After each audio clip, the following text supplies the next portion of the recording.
నమస్కారం గురుగారు. ఆశీర్వచనం తల్లి. గురుగారు, జూన్ నెలలో కుంభరాశి వారికి అసలు ఏ విధంగా ఉంటుందండి?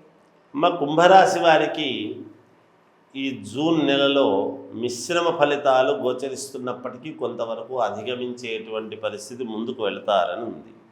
ఇంట బయట గౌరవ మర్యాదలు అనేటువంటి వాటిల్లో కాస్త ఆలోచన చేసి ముందుకు వెళ్ళే విధంగా చూస్తారు వీళ్ళు. ఏంటో నాకు కాస్త మర్యాద తగ్గుతుంది అనేటువంటిది గ్రహించి దానికి సంబంధించినట్టుగా వీళ్ళ యొక్క నడవడిక ఉండబోతున్నది. వాహన ప్రయాణ విషయంలో జాగ్రత్తలు అనేటువంటివి చాలా అవసరం వీళ్లకు. ముఖ్యమైనటువంటి వ్యవహారాలు అన్నీ కూడా కాస్త నడకన నెమ్మదిగా నడవడం అనేటువంటిది జరుగుతుంది వీళ్లకు. అంతేకాకుండా సంతాన ఉద్యోగ విషయాల ప్రయత్నాలలో కొంచెం జాగ్రత్త తీసుకోవాల్సినటువంటి పనులు ఉంది. అంటే ఎవరికో ఏదో చెప్దాంలే, మనకేం వస్తుందిలే మన వాడికి అని ఒక రికమెండేషన్ లాంటిది చేస్తే కొంచెం చిన్న ఇబ్బంది అనేటువంటిది వీళ్ళకే తిరిగి కలిగే పరిస్థితులు ఉండొచ్చు. అలాగే విద్యా ఉద్యోగ ప్రయత్నాలు అనేటువంటివి కొంచెం నిరుత్సాహపరుస్తాయి. కొత్తగా ఉద్యోగము కావాలి అనుకునేటువంటి వాళ్లకు కొంచెం నిరుత్సాహం ఎదురవుతుంది. కాబట్టి ఉన్న ఉద్యోగాన్ని జాగ్రత్తగా చేసుకుంటూ ఎటువంటి ఇబ్బంది లేకుండా గనక జీవితాన్ని ముందుకు గడుపుతున్నారు అంటే కొంతవరకు మేలవుతుంది. అంతేకాకుండా ఆర్థిక పరిస్థితి అనేటువంటిది కొంచెం గందరగోళముగా ఉంటుంది వీళ్లకు.